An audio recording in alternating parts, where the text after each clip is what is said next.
네, 박사님 어서 오십시오. 네, 안녕하세요, 네, 박사님. 안녕하세요. 네. 매주 뵈니까 좋습니다. 저도 좋습니다. 예, 박사님 뭐니 해도 오늘 자금 시장 그동안 이제 조금 뭐 얘기는 좀 들어갔는데 아직도 어떤가요? 지금 어떤 상황인가요? 네, 일단 뭐 레고랜드 사태 이후에 네. 아시다시피 좀 난리가 났죠. 네. 그래서 정부가 뭐 긴급하게 네. 일단 틀어 막았습니다. 네. 그래서 뭐 환자로 치면 지금 인공호흡기를 이제 쓰고 다시 이제 호흡을 하는 중인데 아직 달고 있나요? 네, 아직 이제 이걸 바로 뛰면 좀 불안한. 예. 뭐 지금 뛰기에는 조금 뭐 예, 사태를 예. 건강 상태를 예. 조금 지켜봐야 되는 이제 그런 상황인 것 같습니다. 네, 예. 네네. 한창 얘기가 나오다가 네. 또 조금 네. 조심하고 잠잠해서 네. 지금 어떤 상황인 건지 네. 궁금해서 네. 박사님의 의견을 좀 듣고 싶었습니다. 네, 원래 그 이 사태가 이제 발생된 배경을 보면 네. 네. 전 세계적으로 이제 금리를 올렸지 않습니까? 네. 한국은행도 네. 뭐 작년 8월부터 올렸습니다만 이제 금리가 올라가면서 굉장히 신용 경색 현상이 나타났죠. 네. 신용 경색이라 하면 돈의 공급이 줄거나 아니면 돈의 순환이 잘 안 되는 이제 그런 네. 상황을 얘기하는데 뭐 둘 다 해당되겠죠. 중앙은행이 금리를 올리니까 이제 통화량이 줄고 또 경기가 계속 위축되면서 또 이제 돈이 안 돌고 그러면서 이제 좀 생기는 부분이 이 신용 스프레드라고 그러거든요. 예, 이게 예. 국채금리와 뭐 기업이라든지 어쨌든 채권을 발행한 주체의 이제 그 금리가 네. 채권을 발행한 이제 사람이 있겠죠. 개인이나 기업이나 국가 지방자치단체라 이런 그 금리가 이제 국채금리, 그러니까 안전한 국채금리와 이제 계속 벌어지는 현상, 스프레드가 이제 벌어지니까 이게 지금 차환 발행이 잘 안 되는 겁니다. 옛날에는 뭐 싸게 조달을 했는데 지금 뭐 금리가 높으니까 또 회사채 발행 자체도 지금 레고랜드 사태 이전부터 조금 발행이 줄었거든요. 네. 지금은 뭐 더 줄었죠. 한 네. 절반 정도로 지금 발행량이. 네. 그러니까 발행해도 시장에서 사겠다라고 네. 하는 이제 그 수요자가 없는 거죠. 그런데 이제 레고랜드 사태의 근본은 그 CP에 있습니다. 네. 그 자산 유동화 CP라고. 근데 네. CP는 이제 단기잖아요. 네. 단기물인데 이게 단기물을 조달해서 이제 부동산 이제 어떤 건설을 하면 뭐 레고랜드를 짓고 뭐 아파트를 짓는다든지 네. 어떤 대형 프로젝트를 하면 이거는 이제 장기잖아요. 네. 그러니까 단기를 조달해서 이제 장기에 어쨌든 뭔가 돈이 흘러들어가는 그러한 스킴이거든요. 네. 우리나라 외환위기도 단기에 자금을 조달해서 기업의 장기적인 설비 투자라든지 혹은 뭐 장기 쪽으로 흘러들어가면서 장단기 어쨌든 외환의 미스매칭이 일어나서 네. 결정적으로 외환위기가 왔듯이 기업들도 마찬가지입니다. 단기로 조달해서 장기로 이제 뭔가 대출을 해서 이제 그 스프레드가 있지 않습니까? 네네. 장기로 대출하니까 이제 뭐 금리가 이제 높은 거죠. 그래서 이제 그 금리 차를 어쨌든 취하는 건데 그동안은 이제 그 CP를 발행할 때 증권사라든지 또 건설사, 대형 건설사, 현대건설이라든지 뭐 삼성물산인지 대형 건설사가 이제 보증을 해줍니다. 이제 문제가 생기면 내가 막아줄게. 이제 이런 스킴으로 이제 돌아갔는데 이제 그 레고랜드 사태가 특히 터지고 난 다음부터는 이게 지금 막힌 거죠. 이게 막혀서 50조 원의 이제 긴급자금, 채권안정기금 또 플러스 알파를 하지 않으면 이게 안 돌아가는 상태에 이제 이르니까 어쨌든 문제가 된 거죠. 그래서 근본적으로는 정리해서 말씀드리면 중앙은행이 금리를 올리고 있는 상태에서 뭔가 경기에 문제가 생기는 그런 시기에 단기 자금들이 좀 계속 차환 발행이 막혔다. 이제 그런 상태, 그런 와중에 레고랜드 사태가 터졌던 거고요. 그러니까 이제 그게 더 일파만파 더 심각한 충격을 줬던 겁니다. 네. 그러니까 장기로 어딘가에 투자를 하고 네. 단기로 빌리는 거는 뭐 금융시장에서 일반적으로 많이 하는 거잖아요. 뭐 사실 은행들도 그렇게 네. 많이 하는 것이고 그런데 이번에 그냥 특별히 이 주제에 대해서 그러니까 그 CP를 발행을 하고 이제 부동산 개발을 하는 이 단기물을 그러니까 계속 빌려야 되는 거잖아요. 네. 빌려야 되는 주체가 누군가요? 증권사인가요? 아닙니다. 예. 증권사도 물론 단기 예. 조달을 하지만 예. 주체는 어쨌든 그 건설과 관련된 어쨌든 프로젝트를 시행하는 시행사. 시행사죠. 네, 시행사가 이제 네. 대부분이고 예. 또 이제 거기에 건설과 관련된 뭐 여러 가지 네. 뭐 좀 서브 시행사라든지 네. 뭐 이런 데도 되겠죠. 예. 네. 그러면 결국은 돈은 이제 이미 발행을 해서 빌렸는데 그걸 조달을 못 하니까 네. 그거를 시행사가 있고 그 단기물에 대해서 시공사나 그러니까 건설회사나 증권사 어레인지 했던 브로커가 보증을 했다고 하더라도 네. 그 보증한 건 지난 거에 대해서 보증한 건가요? 네. 그렇죠. 앞으로 것도 계속 보증을 하고 있나요? 네, 근데 이제 CP라는 게 단기물이니까 이제 예. 계속 발행이 돌아오지 않습니까? 예. 차원에서 돌아가야 되는데 네. 이제 그 차원 발행이 이제 안 되는 거죠. 안 되는 거죠. 네. 증권사가 보증을 네. 하고 시행사가 보증을 해 시공사가 보증을 해도 네. 이제 아예 안 되는 거죠. 네, 그리고 이제 건설사 자체도 이제 자금 조달을 회사채를 발행해서 예. 조달을 해야 되는데, 그것도 잘 안 되고. 네, 그게 이제 지금 금리가 치솟아서 뭐 국내 굴지의 건설사 뭐 신용 등급이 매우 높은 네. 그런 대형 건설사들이 발행하는 채권이 회사채가 예전에는 뭐 한 5%, 6%였는데 10%가 넘었습니다. 심지어는 최근에는 20% 찍었거든요. 그러니까 그리고 예를 들어서 100억을 조달해야 되겠다 했는데 뭐 50억밖에 조달을 못했어요. 그러면 건설사도 일단 발행 금리, 조달 금리가 굉장히 높아졌고 지코가 적자니까 이게 뭐 어떻게 할 방법이 없는 거죠, 지금.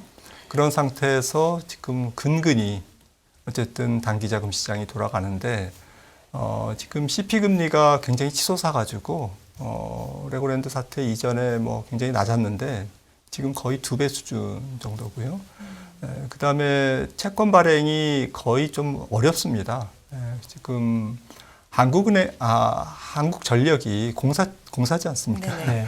네. 금리가 한 6% 찍고 조금 내려오긴 했습니다만은 회사채 발행 금리가 레고랜드 사태 직후에는 거의 부분 유찰될 정도로, 그러니까 한전 뭐 예를 들어서 지방 도시공사라든지 지자체가 발행한 어떤 국고채, 국공채에 가까운 그러한 신용 등급이 높은 채권마저도 잘 소화가 안 되는 실정이니 그 밑에 기업들은 민간 기업들은 오죽할 거며 특히 신용 등급이 낮은 회사채는 지금 뭐 굉장히 높은 거죠. 그리고 이런 PF 펀드와 관련된 조달 금리 자체가 지금 뭐 12%, 13% 이 정도라고 합니다.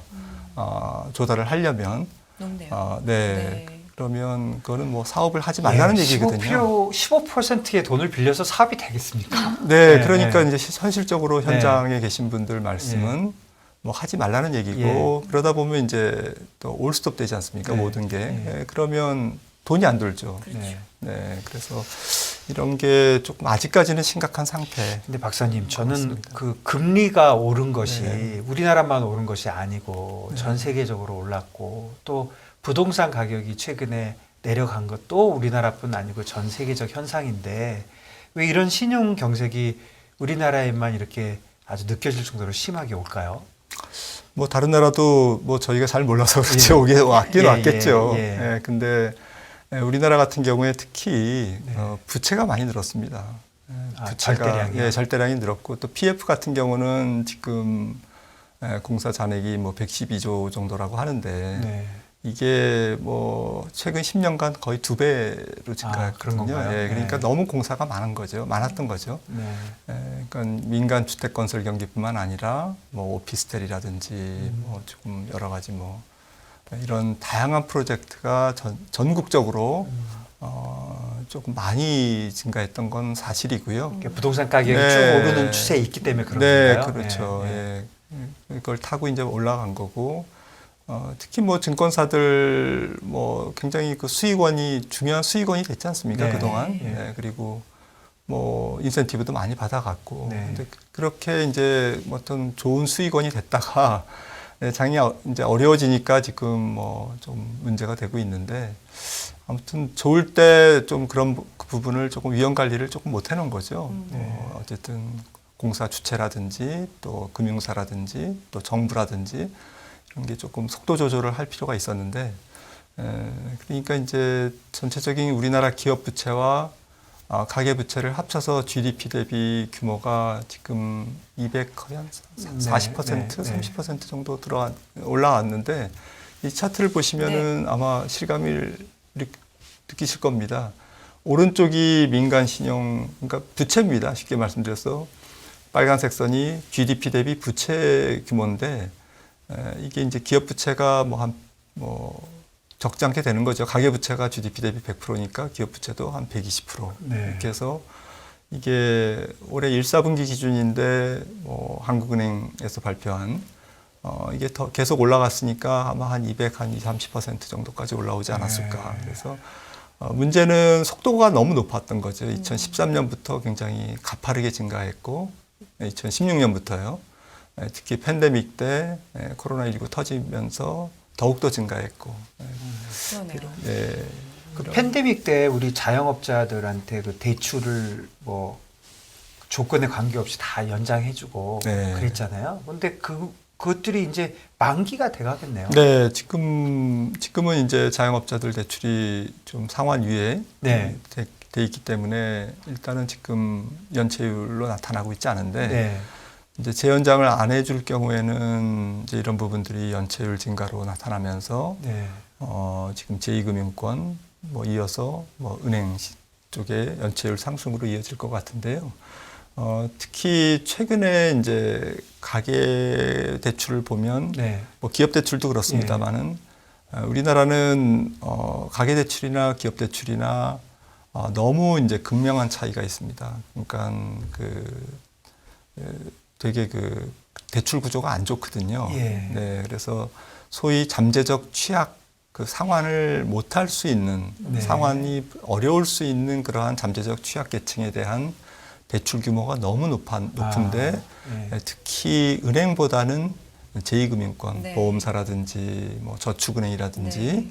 혹은 카드회사라든지 이런 제2금융권의 잠재적 취약 차주에 대한 대출 비중이 높은데, 이런 쪽에서는 일부 이제 연체율 상승이 나타나고 있고요. 네. 차트를 네, 보시면은 한번 보시죠. 네. 이해가 되실 텐데요. 한국은행이 이제 지난 6월 금융안정보고서에서 발표한 자료에 따르면 네. 지금 막대 그래프가 좀 복잡한데 네. 왼쪽 막대는 어쨌든 잠재적 취약 차주에 대한 대출 규모 네. 조원이고요. 예. 그리고 오른쪽은 이제 비중입니다. 오른쪽 축이 네. 퍼센트인데, 그러니까 잠재적 취약 차주에 대한 대출 비중이 금융권별로 어떻게 됐는지 이제 오른쪽 막대를 좀 보시는 게 유용할 것 같습니다만, 지금 보시면은 보험회사라든지 저축은행이라든지 여신 전문회사 이런 데는 특히 저축은행 여신 전문회사는 거의 65%에서 80%에 달하지 않습니까? 예, 그러니까 규모는 네. 크지 않지만, 네. 그러니까 절대값은 작지만 자기 규모에 비하면 네. 굉장하다는 거죠. 그리고 대출이 전부 네. 좀 취약 차주에 이제 집중돼 있다는 얘기인데, 그러니까 은행에서 돈을 못 빌리면 네. 이제 제2금융권으로 조금 가서 높은 고금리로 이제 빌리게 되지 않습니까? 이런 부분들이 이제 장사도 안 되고, 그 다음에 개인들 같은 경우에는 임금도 안 오르고, 또 실질 소득은 물가 때문에 이제 좀 줄어든 상태고, 이렇게 현금이 이제 굉장히 이제 말라붙는 이제 그런 상태에서 조금 내년을 맞아야 되는 불안한 지금 상황이라서, 오른쪽 보시면은 이제 연체율이 이미 저축은행 같은 경우에는 지금 올라가고 있지 않습니까? 3.19에서 4.09% 6월 말 기준으로 이제 올라온 상태고, 하반기에 또 레고랜드 사태도 터지고 또 금리도 훨씬 더 많이 올랐지 않습니까? 그러니까 이제 연체율이 더 올라가겠죠. 올라와 있겠죠. 그래서 개인사업자 대출은 오른쪽에 보시는 것처럼 아직까지는 정부의 지원 때문에 연체율이 올라가고 있지는 않습니다. 그때 그 상환 유예한 것 이게 은행뿐 아니라 제2금융권도 다 상환 유예 됐었 거죠? 네, 그런 걸로 알고 있습니다. 예, 그러면 이게 상환 유예가 끝나면 연체율 많이 오르겠네요. 네, 네. 그래서 뭐 단계적으로 어쨌든 상환유예를 풀 텐데 네. 좀 걱정이 되고요. 그러니까 가계부채도 많이 올라 있는 원래 가계부채가 높은 상태에서 코로나 네. 때문에 더 올라와 있는 올랐죠. 상태. 그런 상태에서 개인이나 개인 사업자의 어쨌든 현금 흐름이 굉장히 안 좋은 상태에서 중앙은행의 기준금리는 계속 올라왔고 네. 왔고 그런 상태에서 내년도 경기 침체가 올해보다 더 안 좋아지는 경기가 나온다면 뭐 어쨌든 돈을 갚는 이제 그런 부분에서 굉장히 어려움을 겪는 사람들이 많아질 거고 특히 우리나라는 중소기업 대출 쪽에서 그러니까 영세 중소기업 대출 쪽에서 잠재적 부실이 많거든요. 네. 그걸 보는 게 이제 어쨌든 영업이익으로 이자 비용을 갚을 수 있느냐. 네. 이게 이제 비교한 게 이자 보상 비율이라고 예, 예, 하는데 예. 이자 보상 비율이 외관법인, 그러니까 외부 감사를 받아야 되는 그래도 어느 정도 규모가 되는 기업들 같은 경우에 지난번 금융감독원 자료를 보니까 거의 절반이 이자 비용을 못 갚더라. 1년 동안 영업이익으로. 그러니까 자영업자들뿐 아니라 네, 중소기업한테도 중소기업들도. 벌써 많이 번져 있다. 네네네. 그렇군요. 그리고 뭐 이런 문제가 있지만 그 최근에 그냥 그 이벤트성으로 일어난 일들은 한전이 이제 뭐 문제가 있었던 거는 사실 뭐 근본적인 이유는 전기료 못 올려서 그런 거라고 봐야 되는 30조 원이나 거고. 적자가 예. 나니까. 네. 예, 그리고 레고랜드 사태, 흥국생명 사태 이런 네. 걸 보면은 약간 뭐라 그럴까요? 뭐라 그럴까요?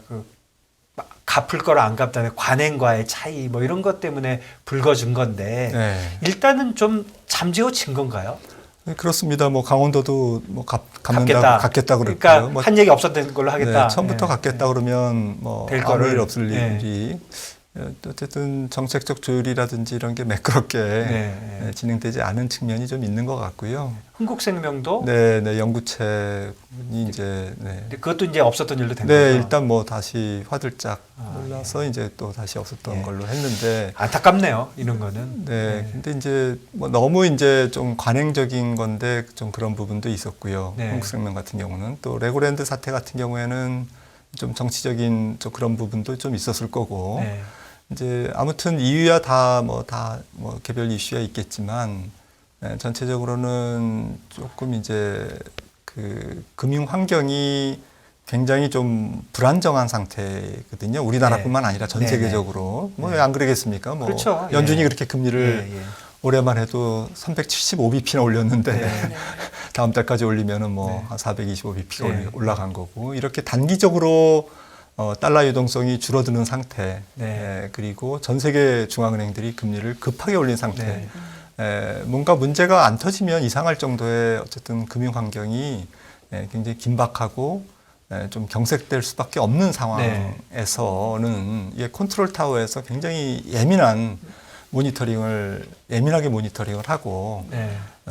조그마한 신호도 조금 매우 주의 깊게 네. 관찰하면서 사전적 대응을 한다든지 또 기술적으로 어쨌든 경색이 안 일어나도록 그러니까 조금 큰 돈이 필요 없지만 그게 막혔을 때 일파만파 이렇게 문제를 일으키는 부분에 대해서는 조금 정책이 개입하고 네. 지원을 하고 이제 이런 부분들이 좀 더 중요한 시기인 것 같습니다. 네. 이번에 아직까지도. 그래서 정부가 말씀해 주신 대로 네. 인공호흡기 이렇게 확 됐는데 그 여러 가지 거 중에 하나가 그 체한 펀드잖아요. 네, 네, 그 네. 체한 펀드는 지금 어떻게 돼가고 있나요? 네, 지금 시장에 투입된 상태죠. 네, 네, 네. 그래서 금리도 지금 안정돼 있는 거고 네. 그 덕분에 네. 그리고 전체적으로 글로벌 또 환율 시장이 안정되는 바람에 네. 지금은 지금 체한 펀드 그 다음에 50조 플러스 알파 지원 이런 부분들에 대해서 시장의 좀 관심도가 좀 떨어진 상태 네. 건 사실인 것 같습니다. 환율이 내려간 게 좀 한숨을 돌린 셈인가요? 이 그럼요. 자금 시장에 관련돼서도요? 네, 굉장히 큰 거죠. 네, 환율이 1,440원까지 올랐다가 지금 어쨌든 1,300원 중반 네. 와 있는 것만 해도 굉장히 큰 도움이고요. 왜 그러냐면은 지금 뭐 우리나라 국책기관, 은행도 마찬가지고 또 국책 정부기관도 마찬가지고 또 민간 기업도 해외 채권을 많이 발행하지 않습니까? 네. 해외 채권을 많이 발행하기 때문에 우리나라 지금 소위 크레딧 디폴트 스왑이라고 그래가지고 이제 어쨌든 채권을 샀을 때 해지를 하기 위해서 위험을 해지하기 위해서 네. CDS를 이제 같이 이제 편입해서 해지를 하는데 네. 이 해칭의 어쨌든 그 표시로 나타나는 CDS라는 게 지금 다 올라가 있습니다. 네. 근데 이게 이제 환율을 어쨌든 환율과 무관하지 않거든요. 예. 원달러가 계속 올라가면 이 해칭 비용이 올라가니까 네. 기업들은 더 많은 어쨌든 그 조달 비용, 그렇죠. 해외로부터 이제 네. 자금을 조달할 때, 달러를 이제 조달할 때 더 네. 많은 비용을 지불해야 되기 때문에 네. 이런 부분에서 굉장히 또 어려움을 겪는데 이러한 코리안물, 해외 채권을 발행할 때 들어가는 어쨌든 그런 상황에서 원달러 강세는 원달러 안정은 도움이 된다? 네, 굉장히 도움이 됩니다.